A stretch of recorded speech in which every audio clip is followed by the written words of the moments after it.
Good morning my dear student. आज आप सबको क्लास चलेगा class 8 science chapter 5 coal and petroleum. इसके बारे में हम लोग देखेंगे, इसका कुछ इंट्रोडक्शन है उसको देखेंगे, उसके बाद तब फिर हम हेडिंग पे आते हैं। Natural resource include everything provide by the nature, air, water, soil, forest and mineral are called natural resource. देखिए, जो प्राकृतिक स्रोत हैं जो हमको प्रोवाइड किए जाते हैं, उपलब्ध कराए जाते हैं, जिसमें है air, water, soil, mineral, forest, ये सब चीज़ें हमको उपलब्ध कराई जाती है। ठीक है। The living organism need plenty of substance are to survive. जितने भी लिविंग ऑर्गेनिज्म हैं सबको ये एयर हो गया, वाटर हो गया, सॉयल, ये सब चीज़ों को कह सकते हैं अधिक से अधिक मात्रा में सर्वाइव करने के लिए उपयोग किया जाता है। The basic need of living organism are food, air, water and shelter. मुख्य रूप से हमको क्या आवश्यकता होती है? फूड का, एयर का और शेल्टर, रहने का स्थान। ठीक है। Coal, petroleum and their product are the most commonly used concentrate source of energy. Coal हो गया, पेट्रोलियम और कुछ सम प्रोडक्ट और हैं जो हमको ये क्या उपलब्ध कराती हैं? सोर्स ऑफ एनर्जी, ऊर्जा का स्रोत।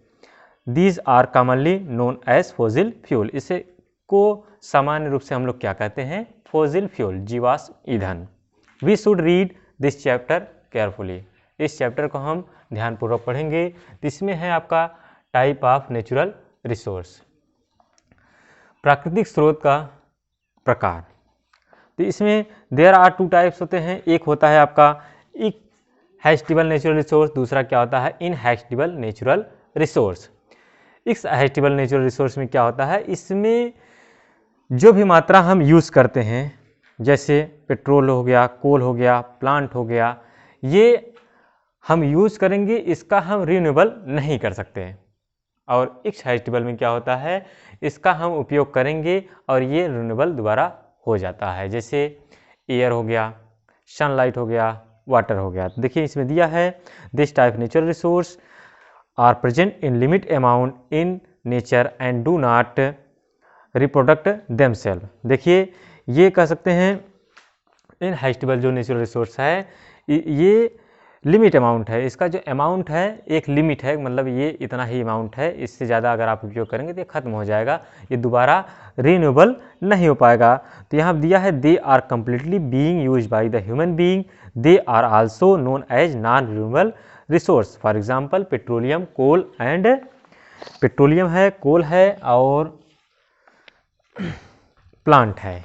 ये कह सकते हैं एक बार अगर ख़त्म हो गए दोबारा इसका उपयोग करने के लिए ये दोबारा रिन्यूएबल नहीं होगा, जो कि हम इसका उपयोग नहीं तब कर पाएंगे। तो इसलिए कहा जाता है कि इसको, ये सब चीज़ें जो हैं इसको हम कम से कम मात्रा में यूज़ करें और अपने सोर्स ऑफ एनर्जी को बचा के रखें।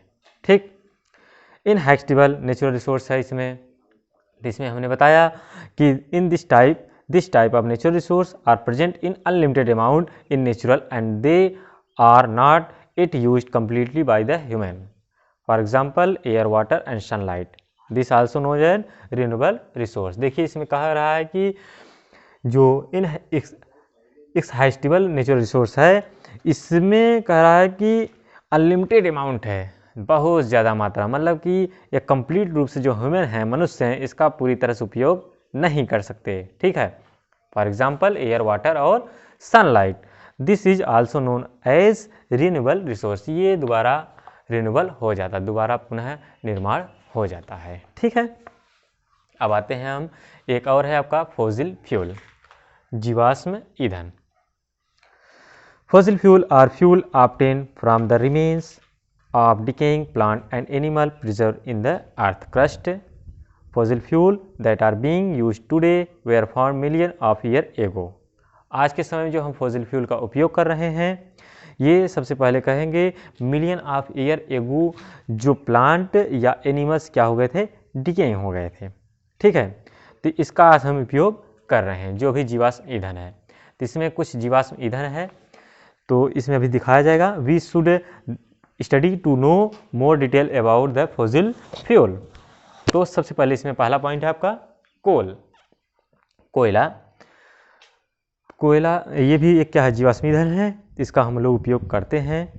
देखिए the colours of the coal is black, इसका कलर कैसा होता है, black. Coal is one of the most important mineral and used to cook food.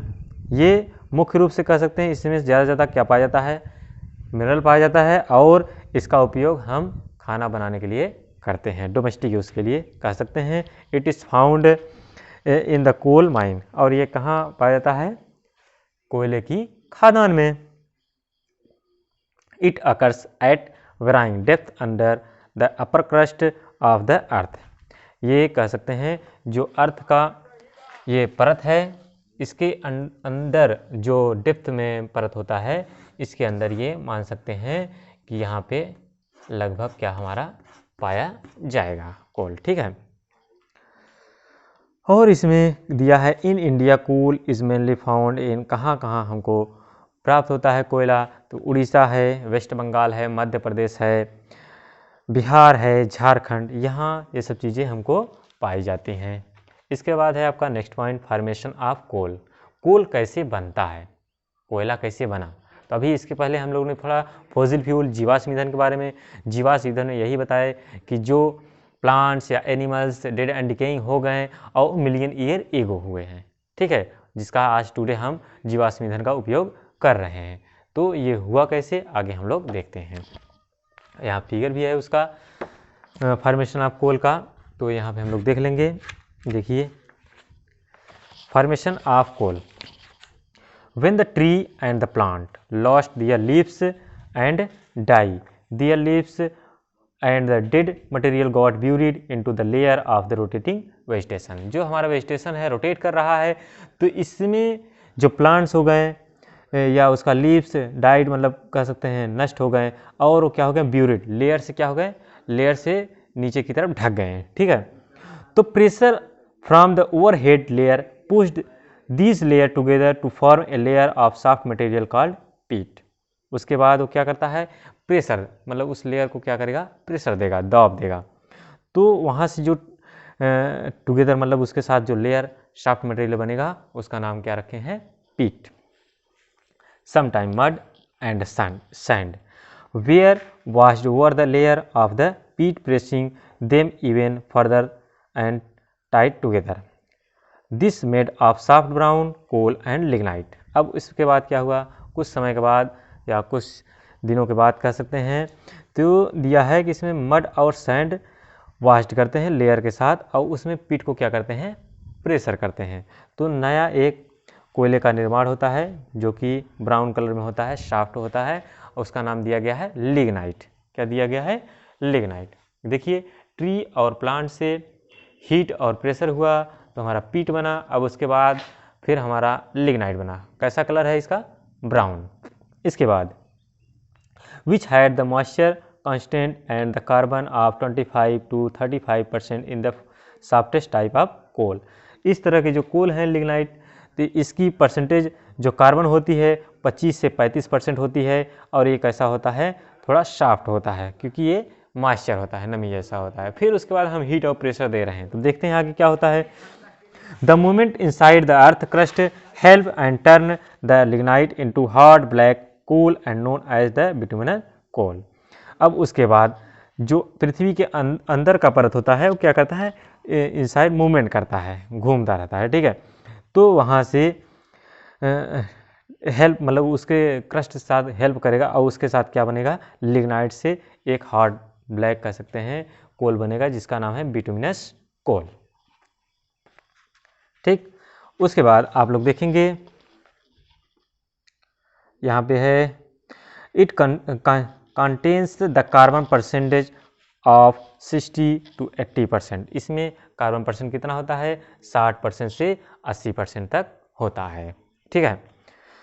It has the lesser moisture and more carbon content, anthracite are the hardest type of coal. इस ये कह रहा है कि जो ये बिटुमिनस कोल होता है, इससे क्या होता है, हार्डनेस होता है, और उसके साथ साथ लिग्नाइट से ज़्यादा कार्बन बिटुमिनस में पाया जाता है। और उसके बाद उससे भी हार्डेस्ट कौन सा होता है? एंथ्रासाइट। इसमें भी हीट और प्रेशर हम जब देते हैं तो हमारा एक नया कोयले का जन्म होता है जो हार्डेस्ट सबसे कठोर होता है, उसका नाम क्या है? एंथ्रासाइट। एंथ्रासाइट में कार्बन कितना होता है देखते हैं। Anthracite contain the highest carbon percentage of 92 या 98। 92 से मतलब 92 से लेके 98 तक इतना परसेंटेज इसमें कार्बन पाया जाता है। ठीक है।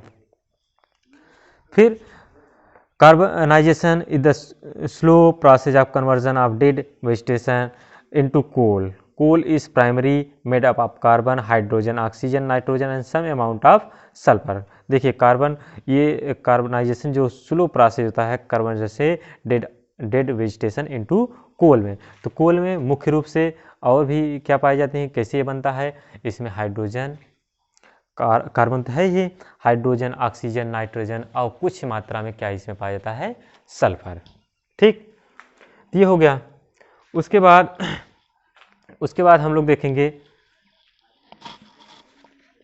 हाँ इसके बाद हम लोगों ने कहा फार्मेशन, मतलब कि फार्मेशन ऑफ कोल, कोल कैसे बना।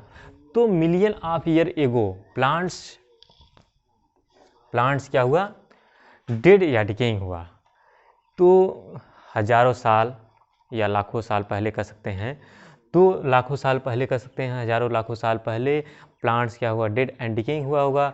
तो जब ये ट्री स्वयं क्या डाइड किया, ठीक है, ख़त्म हो गया, मतलब ट्री का जब तक उसमें जीव था तब तक वो खड़ा था, उसके बाद धीरे धीरे वो गिर गया धरती पे।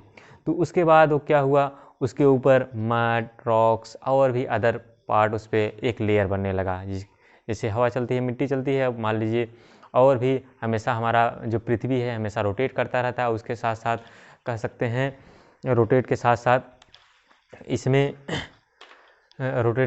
इसमें जो कभी देखते हैं भूकंप आ गया या और भी चीज़ें मतलब हो जाती हैं, डाइजेस्टर कोई आपदा, तो उससे जो भी चीज़ें होती हैं मतलब कि ऊपर का नीचे हो जाता है, मतलब कि यहाँ ऊंचा है तो यहाँ थोड़ा गड्ढा भी हो सकता है या और ऊंचा हो सकता है। ऐसे ही सिस्टम से ये क्या हो गया? ब्यूरिड हो जाता है, ब्यूड होगा। और उसके बाद ड्यू टू हाई टेम्परेचर, और इसमें ज़्यादा से ज़्यादा टेम्परेचर, क्योंकि पृथ्वी में अधिक से अधिक तापमान पाया जाता है और नीचे की तरफ जाएंगे तो उतना ही प्रेशर भी होगा, तो टेम्परेचर के साथ साथ प्रेशर भी होगा। तो ये हमारा एक नया वाष्प बन के क्या तैयार होगा? Million of year ago coals. तो ये यहाँ से फार्मेशन होके ये हमारे पृथ्वी में तैयार किया जाता है। ठीक है, ये आप लोग समझें इसके बारे में। तो कोल ऐसे ही निर्माण किया जाता है। ठीक है, ऐसे ही पेट्रोलियम का भी होता है। तो जितने भी फॉसिल फ्यूल हैं लगभग ऐसे ही निर्माण किए जाते हैं। ठीक है, फॉसिल फ्यूल में हमारा जानते हैं आप लोग क्या होता है? पेट्रोलियम है, कोल्स है और नेचुरल गैस है, ये सब चीज़ें हैं। तो आगे हम देखते हैं कुछ और पॉइंट है। इसके बाद है कोक, ये कोयले के अंतर्गत आता है। तो कोक देखते हैं हम लोग। हाँ, इसमें कुछ और दिया था कोल में। Coal is not only burn and produce energy but it also use to obtain more useful product. Coal कह सकते हैं ये जब जलता है तो ये नहीं आप कह सकते केवल ऊर्जा देगा, लेकिन इसके साथ साथ इसका हम कह सकते हैं अधिक से अधिक उपयोग कर सकते हैं आसानी से। ठीक है, कोक में देखिए, Coke is almost pure form of carbon. Coke क्या है? इसमें शुद्ध कार्बन, एकदम प्योर कार्बन पाया जाता है। It is porous of and a very important substance obtain from coal. और ये कह सकते हैं हमारे लिए बहुत ही इंपॉर्टेंट है और कोल की अपेक्षा सिर्फ। ठीक है, इसका जो सबस्टेंस है। Coke has high percentage of carbon and very low percentage of impurities. Coke जो है ये एक प्रकार कह सकते हैं कोयला है, जिसमें इसका जो कार्बन है ज़्यादा से ज़्यादा मात्रा में पाया जाता है और लो मात्रा में इसकी अशुद्धियाँ पाई जाती हैं। ठीक है, it is obtain from the destructive distillation of particular type of coal. Coke is use as fuel and reducing agent of the smelting of iron ore in the blast furnace. मान लीजिए इसको हम जब जलाते हैं तो ये स्मेलिंग कैसा करता है? आयरन ओर की तरह, मतलब कि लोहे की ऐश की तरह। ठीक है, it is use the manufacture of steel and is extraction of the many type of metal. मान लीजिए इसका हम लोग उपयोग करते हैं स्टील का निर्माण करने के लिए और भी प्रोडक्ट जिसका मतलब जो फ्लेम से, आग से बनाया जाता है, तो इसका और भी मटेरियल का हम उपयोग कर सकते हैं कोक से। ठीक है, इसके बाद है कोल तार। कोल तार को हम लोग क्या कहते हैं, डामर। ठीक है, डामर जानते होंगे आप लोग, जो सड़क पे मतलब हम कह सकते हैं एक लेयर के लिए बनाया जाता है, जैसे जिसको हम लोग पक्की रोड कहते हैं, metalled road. Coal tar is obtained as one of the by product while obtaining the coke and और कोल तार, कोल गैस। देखिए, coal tar obtain one of by product while obtaining the coke और coal gas. ये देखिए, कोल gas और Coke से मिलके हमको क्या प्राप्त हो रहा है, कोल tar. Coal tar is highly viscous liquid and brown black in colour. अब ये कह सकते हैं कोल तार कैसा होता है, लिक्विड जैसा होता है, इसका कलर कैसा होता है, brown black. It is was variable mixture of many substance, इसमें बहुत से सबस्टेंस क्या होते हैं, मिश्रण होते हैं। It is obtained by the process of distributive distillation of coal. It is a mixture of 200 different substance. इसमें कह सकते हैं 200 भिन्न भिन्न किस्म के सबस्टेंस मिले हुए हैं, पदार्थ मिले हुए हैं। Coal tar is use in the manufacturing of many product such as synthetic dye, drugs, explosive, perfume, plastic, roofing material, ETC starting material. देखिए, कोल तार का उपयोग किसके लिए हम लोग करते हैं, मैन्युफैक्चर के लिए। सिंथेटिक डाई, मान लीजिए जो कुछ ऐसे क्लॉथ हो गए और भी चीज़ें हो गई जिसको डाई करने के लिए, कलर करने के लिए, या ड्रग्स, दवा बनाने के लिए। एक्सप्लोसिव मतलब कह सकते हैं जो पटाखा वटाखा होता है, या और भी एटॉमिक बम, या कह सकते हैं इसको बनाने के लिए इसका उपयोग किया जाता है। परफ्यूम हो गया, परफ्यूम आप लोग जानते हैं, ठीक है, उसको बनाने के लिए कोल तार का उपयोग किया जाता है। प्लास्टिक बनाने के लिए कोल तार का उपयोग किया जाता है। रूफिंग मटेरियल, जो रूफिंग छत का जो मटेरियल होता है, कुछ ऐसे पदार्थ, तो जहाँ पे इसका हम लोग प्रयोग करते हैं। ठीक, till about 2 decades ago coal tar was used the binding material in the making of road. Nowadays bitumen is used in making of road in the place of coal tar. कोल तार से पहले मान लीजिए मेकिंग ऑफ रोड बनाया जाता था, लेकिन आज के समय में किससे रोड बनाया जाता है, कोल तार को क्या किया, रिप्लेस कर दिया गया। उसके स्थान पे बिटुमिनस से क्या किया जाता है, आज के समय में रोड बनाया जाता है। ठीक है, कोल गैस। इसके बाद है नेक्स्ट पॉइंट आपका ये coal gas. Coal gas is also one of the by-product in the processing of coke. It obtained by the destructive distillation of coal. Coal gas is a mixture of hydrogen, methane and the carbon monoxide. देखिए, कोल gas का हम लोग जो उपयोग करते हैं by Coke द्वारा, मतलब कि कोक से यहाँ पे प्राप्त होता है कोल गैस। कोल गैस में क्या क्या मिश्रण है, हाइड्रोजन है, मेथेन है, कार्बन मोनोऑक्साइड है, ये सब गैसें क्या हैं, मिश्रण हैं। Coal gas is use as a fuel mainly for heating in many industry. बहुत से इंडस्ट्रियाँ ऐसी हैं जिसे कोल गैस का उपयोग करती हैं, किस लिए, मुख्य रूप से हीट करने के लिए, गर्म करने के लिए। In 1810 coal gas was first use in London for street lighting and in New York in 1820।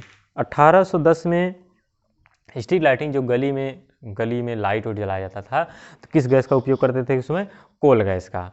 और 1820 में कहाँ उपयोग किए थे, न्यूयॉर्क में। कुछ इसका यूजेज है जो हम लोग उपयोग करते हैं, देखते हैं, कुछ पॉइंट दिया गया है। यूजेज ऑफ कोल, कोयले का उपयोग।